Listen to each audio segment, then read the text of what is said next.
بسم الله الرحمن الرحيم رمضان وناكسن داوديال كوسو دوادا ورركا هابينيمه ee wararka TV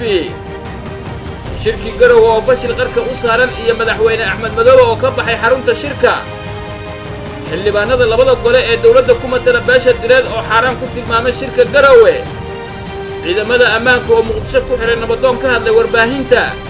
walaac laga muujiyay xaaladda ammaan ee filla Soomaaliya iyo ciidamo hor leh oo la dhigay wadooyinka magaalada Muqdisho maleeshiyadii ugu badnayd kooxda Daesh oo lagu dilay deegaanada Puntland iyo madaxweyne Farmaajo oo lagu eedeeyay inuu ka dambeeyay shaqaaqa ka dhacday magaalada Kismaayo wararka dibadda caawa wararka TV idin hayana waxa kamid ah ra'iisul wasaare saacadaha qaar dalkiisa maamulo saacadaha qaarna bukaanada daaweeya daawadayaal ku soo dhawaada warkii oo fidsan oo idin aqrinayo Maxamed Bashiir Xaashi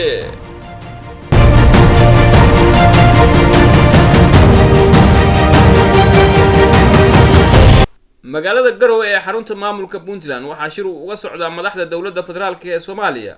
iyo madaxda hogaamiyaasha gobolada iyadoo shirka wararka ka soo baxayna ay sheegayaan in madaxweynaha Jubbaland Axmed Madoobe uu ka baxay xarunta shirka garowe uga socda madaxda dawladda Soomaaliya iyo madaxda dawlad goboleedyada ayaa qarka u saaran in uu burburo kadib markii shalay meel xun uu gaaray sida ila wareedyo lagu kalsoon yahay ay u sheegeen warbaahinta wararka TV wararka TV ee heshay ayaa waxa ay sheegayaan in dhacdadii shalay ka dhacday garoonka diyaaradaha ee Kismaayo ay isku rasaasayeen ciidamada ammaanka Jubbaland iyo ciidamada dacad u ahaa musharax Cabdinaasir Serar ay si xoogan u saameysay shirka madaxda dawladda iyo madaxda maamulada uga socda magaalada Garowe madaxweyne Axmed Madoobe ayaa la sheegay inuu aad uga carooday dhacdadii shalay ka dhacday garoonka Kismaayo isla markaana uu madaxweyne Farmaajo ku eedeeyay in uu soo diray Cabdinaasir Serar si uu qalqalgelin uga abuuro deegaanada Jubbaland sida ila lagu kalsoon yahay waxa xaqiijiyaan warbaahinta wararka TV shirka oo shalay buu ku dhamaaday ayaa qorshuhu xalay wuxuu ahaa markii la soo afuray in la isku soo laabto hayse yeeshee waxa wararka qaar ay sheegayaan in madaxweyne Axmed Madoobe aanu imaan xarunta shirka xiisada cusub ee Axmed Madoobe iyo madaxda dawladda ayaa uga sii dartay shirka oo markii horeba ay hareysay xiisad u dhaxaysay hogaanka dawladda Soomaaliya iyo hogaanka Galmudug Cabdinaasir Serar oo saaxiib dhow la ahaa Axmed Madoobe ayaa hadda ah musharax madaxweyne waxaana la rumaysan yahay inay gadaal ka riixayso filla Soomaaliya taasoo aad uga careysiisay Axmed Madoobe xildhibaanada labada gole ku matala beesha direed ayaa shir xaraana ku tilmaamay shirka madaxda dawladda federaalka ee Soomaaliya iyo madaxda dawlad goboleedyada uga socda magaalada Garowe kadib kulan ay magaalada Muqdisho ku yeesheen xildhibaanada labada gole ku matala beesha direed ayaa waxa ay kaga hadleen shirka madaxda dawladda Soomaaliya iyo madaxda maamulada uga socda magaalada Garowe warmurtiyeed ka soo baxay shirka ayaa waxa lagu yiri annagoo ah xildhibaanada labada aqal ee baarlamaanka federaalka ee Soomaaliya ku matala beesha direed waxaan isugu nimid kulan wada tashi ah oo ka qabsoomay caasimadda Muqdisho waxaana si qoto dheer ah u falaqaynay xaaladda siyaasadeed ee dalka arrimaha ugu waaweyn ee haatan taagan sida dib u eegista dastuurka wada hadallada Somaliland iyo Soomaaliya doorashooyinka la filaya in sanadka 2020 dabayaaqadiisa ay ka qabsoomaan dalka iyo xeerka doorashooyinka ee golaha wasiirada ay dhawaan ansixiyeen nidaamka federaalka iyo kulanka uga socda magaalada Garowe madaxda sare ee dalka iyo hogaamiyaasha maamulada gobolada haddaba iyadoo ay muhiim tahay in beesha taladeeda ku toosiso dalka iyo dawladdiisa ayaan waxaan isla gaarnay in dhammaan qodobada sare ku tilmaaman la dejiyo dhaqangelintooda iyadoo la ilaalinayo sareynta sharciga iyo hay'adaha dastuuriga ah ee Jamhuuriyadda Federaalka ee Soomaaliya lana dhowrayo danaha ummadda Soomaaliyeed markii aan aragnay qaabka loo abaabulay ama u socdo shirka Garowe waxaan u garwaaqsanay in aan ka turjumaynin midnimada tala wadaaga iyo awood qaybsiga ay ku dhisan tahay dawladda federaalka ee Soomaaliya waxa maragma doonta in shirka Garowe looga hadlayo arrimo taabanaya masiirka iyo mustaqbalka siyaasadeed ee ummadda Soomaaliya waxaana ayaan darro in aan wax tixgelin la siin matalaada beesha direed ayaa lagu yiri warmurtiyeed ka soo baxay kulanka xubnaha labada aqal ku matala beesha direed ay ku yeesheen magaalada Muqdisho warmurtiyeedka ayaa waxa sidoo kale lagu yiri beesha direed kuma lahan wax matalaado siyaasadeed shirka madaxda dawladda iyo hogaamiyaasha gobolada uga socda magaalada Garowe sidaa daraaddeed beesha gebi ahaanba ma quseeyo shirkaasi mana aqbali doonto wax kasta oo kasoo baxa ayaa lagu yidhi warmurtiyeedka. waxaa sidoo kale warmurtiyeedka kasoo baxay xubnaha labada gole ee beesha direed ku matala dowladda federaalk ee Soomaaliya ay shaaciyeen in shir kasta oo looga hadlayo arrimaha masiiriga ee dalka oo aanu ku salaysnayn awood qaybsiga siyaasadeed ee beelaha Soomaaliya isla ogolaadeen ka hor inta aanu nidaamka asxaabta badani dalka ka hirgelin waxaa beesha direed ee u aragtaa in uu yahay mid cadaalad darro ah iyo in xasilooni la'aan siyaasadeed dalka uu horseedaya. ciidamada ammaanka dowladda Soomaaliya ayaa xabsiga dhigay boqor Cabdi Axmed Calas oo ka mid ahaa waxgaradka Muqdisho kaasi oo ka hadlay dil shalay ka dhacay magaalada Muqdisho. warar aanu helnay ayaa waxay sheegayaan in ciidamada ammaanka ay xabsi dhigeen boqor Cabdi Axmed Cali oo loo yaqaan Cabdi Calas kadib markii ay ka kaxaysteen ciidamada booliiska xaafadiisa oo ku taala degmada Wardhiigle ee gobolka Banaadir. boqor Cabdi Calas ayaa lagu xiray saldhigga degmada Wardhiigle ee gobolka Banaadir sida ehelkiisa ay u xaqiijiyeen warbaahinta iyadoo aan si rasmi ah loo ogeyn sababta ay u xiran ciidamada booliiska Soomaaliya. warar soo baxaya ayaa waxa ay sheegayaan in boqorka loo xiray waraysi shalay uu siiyay warbaahinta goobjoog kaasi oo kaga hadlay dil shalay ka dhacay isgoyska Tarabuunka kaasoo ciidamada ammaanka ay u geysteen nin wada ka ahaa mooto bajaaj. nabadoonka ayaa waraysiga uu siiyay warbaahinta goobjoog waxa uu ku sheegay shalay anigoo mooto saaran ayaa askari uu joojiyay wadihii mootada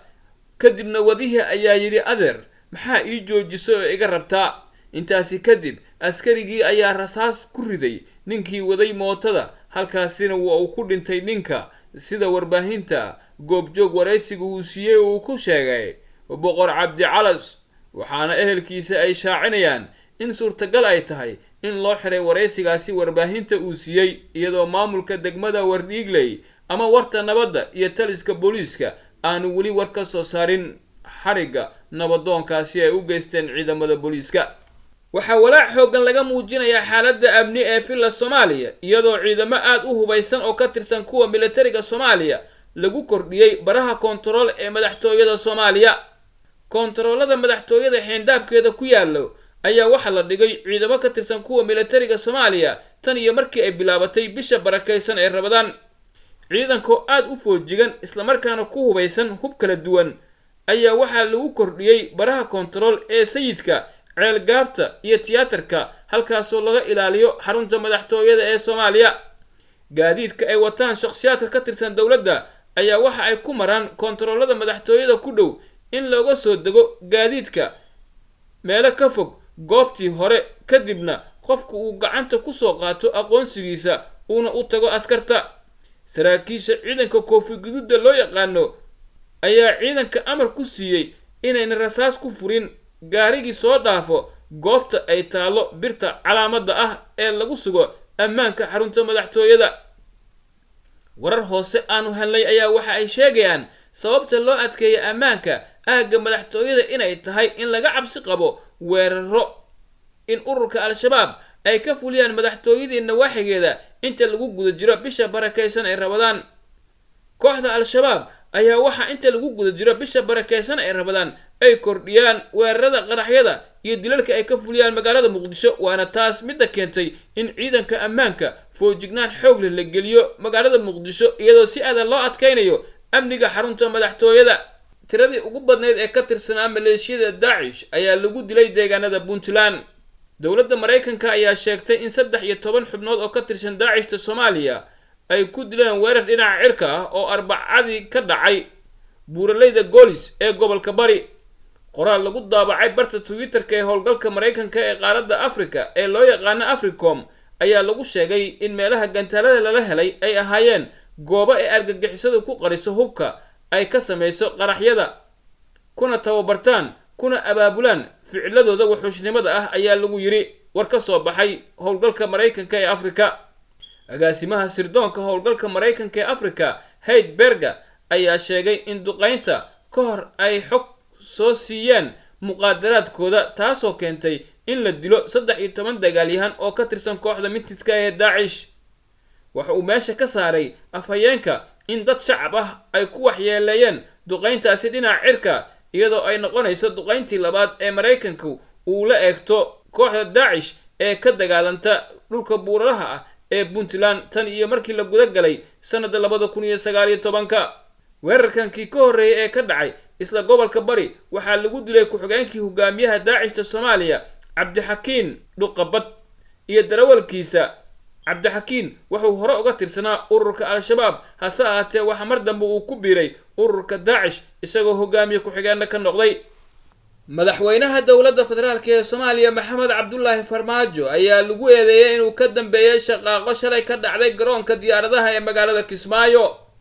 war-saxaafadeed ka soo baxay dowlad goboleedka Jubbaland ayaa lagu eedeeyay madaxda dowladda federaalka ee Soomaaliya inay faragelin ku hayso isla markaana qalqalgelin amni ay ku wado deegaanada Jubbaland ayaa sheegtay in dowladda federaalka ay qaadayso mas'uuliyadda dhacdadii garoonka diyaaradaha ee Kismaayo,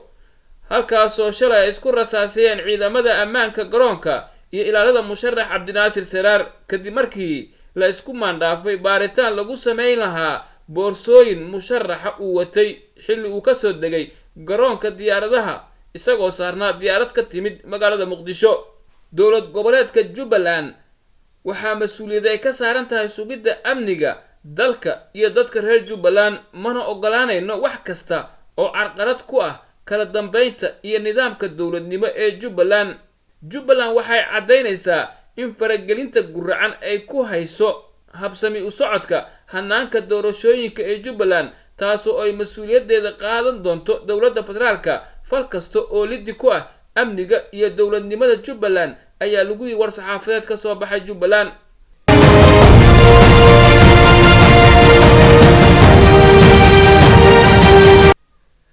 wararka dibadda caawa warbaahinta wararka TV idin haysana waxaa ka mid ah ra'iisul wasaare saacadaha qaarkiis maamula dalkiisa, saacadaha qaarkiisna daweeyo bukaano.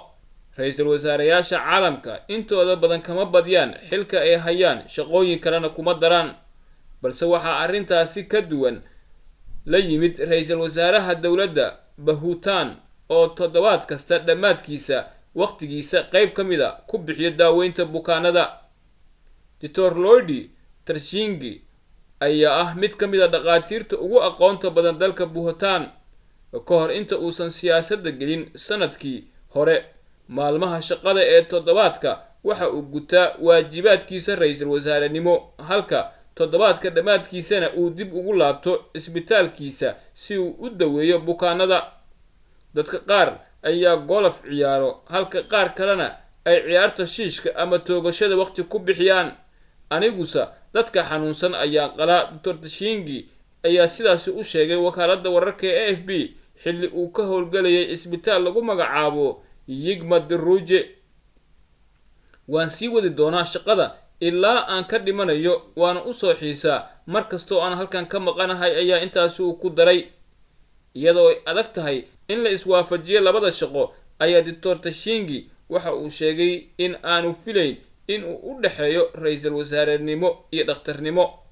markaan isbitaalka joogo bukaanada ayaan baaraa oo aan daweeyaa, markaan xukuumadda u shaqeynayana waxaan baaraa siyaasad caafimaad qabto, ayaa uu yiri. waxaa sidoo kale sameeyaa barnaamij daryeel caafimaad oo ka mid ah qorshaha siyaasadeed ee xukuumaddiisa, ayaa waraysigu ku sheegay ra'iisul wasaaraha.